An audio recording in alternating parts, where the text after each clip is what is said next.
Bonjour, moi c'est Thomas le corail. Je vous envoie cette missive car j'ai besoin d'aide. Presque tous mes amis sont morts et je ne sais pas comment arrêter ça. Ils tombent petit à petit malades, ils deviennent tout blancs et après il ne reste plus que leur squelette. Aidez-nous s'il vous plaît. Je voudrais comprendre pourquoi et à cause de qui ou de quoi on meurt. Même mes amis poissons et mollusques disparaissent. Pas de problème, Thomas, on va t'aider à comprendre. Bon, tous les amis de Thomas, que ce soit les coraux, les poissons, les mollusques, meurent tous. Et ainsi, on cherche à connaître là où les causes de leur disparition. Mais la question est-ce que l'humanité a quelque chose à voir avec tout ça? Probablement. Donc, si je résume, on se demande si la disparition des récifs coralliens et la fragilisation de la biodiversité sous-marine sont des conséquences des actions humaines. On va donc analyser les liens de causalité entre les actions humaines et la disparition des récifs coralliens, puis les actions humaines et la fragilisation de la biodiversité sous-marine, et enfin la fragilisation de la biodiversité sous-marine et la disparition des récifs coralliens. Mais partons du plus important. Qu'est-ce qu'un corail? Moi je sais. Quand on parle de corail, on est souvent confus sur sa nature. Végétale, minérale ou animale. En fait, c'est un peu des trois. Le côté animal du corail repose sur le fait qu'il s'agit d'un ensemble d'animaux que l'on nomme polypes.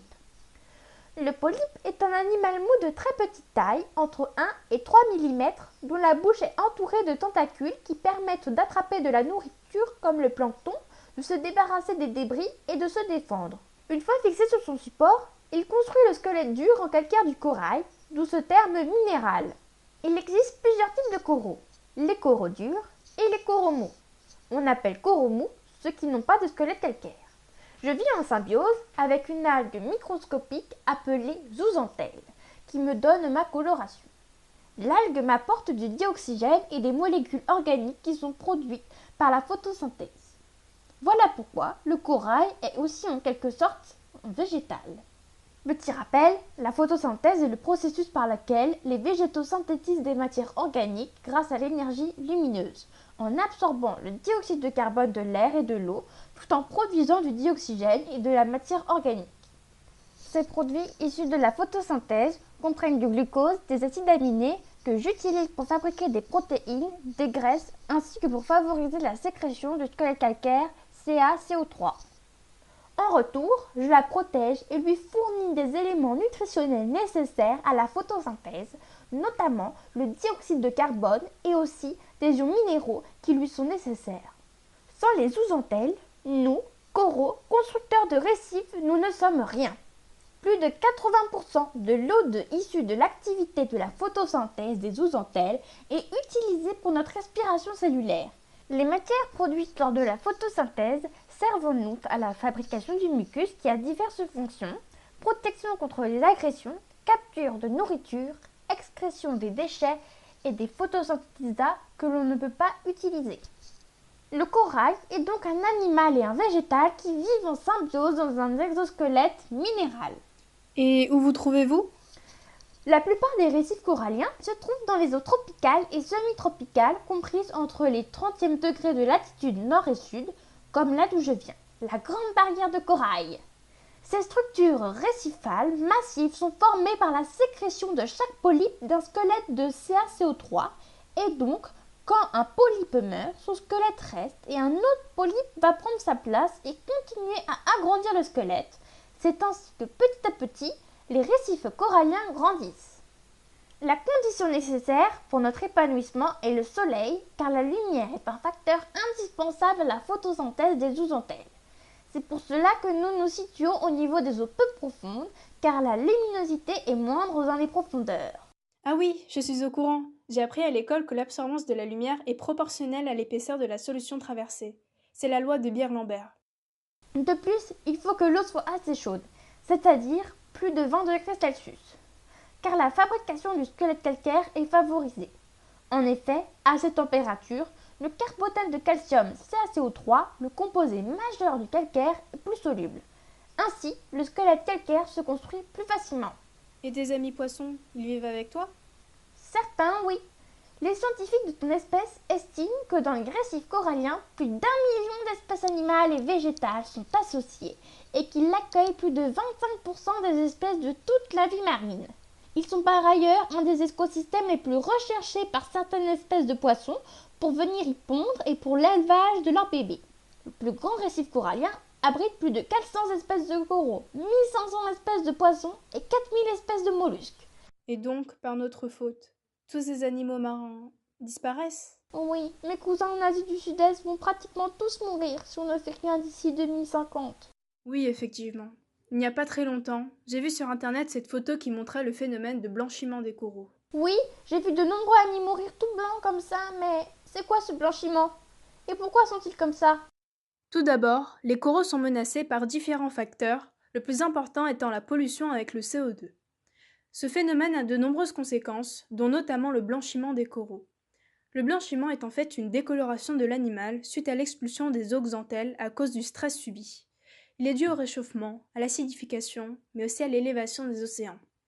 En effet, les zooxanthelles ont besoin de lumière du soleil pour la photosynthèse. Or, si le niveau de l'eau monte, les rayons lumineux arrivant jusqu'aux coraux seront de plus faible intensité à cause d'une absorbance plus importante de l'eau. Il y aura donc une intensité photosynthétique en baisse. Si dans la plupart des cas, les coraux peuvent accueillir d'autres zooxanthelles, un stress trop important et persistant entraîne cependant la mort des colonies. On observe périodiquement dans le monde ces phénomènes de blanchiment dont la fréquence et l'intensité ne font qu'augmenter. D'accord, tu m'as expliqué les conséquences du réchauffement et de l'élévation des océans sur les coraux. Tu penses que je suis vulnérable aux acides? Oui, je l'ai vérifié en plongeant des squelettes d'escargots dans du vinaigre et dans de l'eau de mer artificielle. Alors, mon squelette calcaire est endommagé par l'acide. Parle-moi de l'acidification des océans. Tout d'abord, il faut savoir que l'eau de mer a un pH qui tourne autour de 8,1. Elle est dite alcaline ou basique. Le pH de l'eau de mer diminue peu à peu de nos jours. C'est pour ça qu'on parle d'acidification des océans. Mais au fait, ça veut dire quoi pH? Le terme pH signifie potentiel d'hydrogène. C'est une fonction logarithmique décroissante qui s'écrit pH est égal à moins log de H3O+. Ainsi, une augmentation de la concentration de H3O+, correspond à une diminution de pH et inversement, ce qui mène à une acidification des océans. Mais la vraie question est quelle est la cause de cette augmentation en H3O+. En fait, le CO2 peut en être une cause. L'explication scientifique? Le CO2 présent dans l'air se dissout dans l'eau H2O et forme une molécule qui peut aussi s'écrire H2CO3, l'acide carbonique. Cette molécule s'associe avec une molécule d'eau et par un équilibre acido-basique, les deux molécules forment à leur tour une molécule de HCO3-, ion bicarbonate, et une molécule de H3O+. Mais que se passe-t-il s'il y a plus de H3O+, et de HCO3-? Eh bien, il y a moins de CO3-, indispensable à la construction du squelette calcaire, CaCO3. Bien sûr, les autres facteurs comme la surpêche, le tourisme non durable et le commerce de coraux vivants pour les aquariums participent à l'extinction corallienne.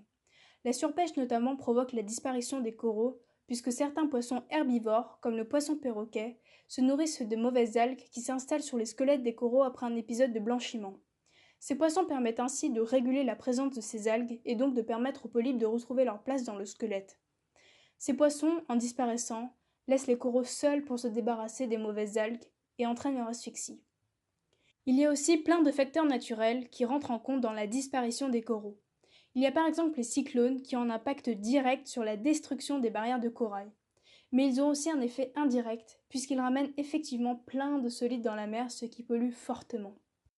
Donc en conclusion, grâce à vos recherches et expériences, nous pouvons affirmer que l'activité humaine est une cause principale de la disparition des récifs coralliens et de la biodiversité sous-marine. En effet, le réchauffement climatique et toutes les autres activités humaines détruisent les récifs coralliens indirectement. Les récifs coralliens abritant une très grande diversité d'espèces, celle-ci s'éteint en même temps qu'eux. Les récifs coralliens sont la source de nourriture de nombreuses populations sous-marines, mais aussi de populations humaines. Effectivement, les populations humaines se nourrissent des poissons des récifs, mais leur pêche intensive casse cet équilibre sous-marin. Bien évidemment, ce n'est pas la seule cause. Les catastrophes naturelles sont aussi des facteurs qui causent la destruction des coraux et de la biodiversité.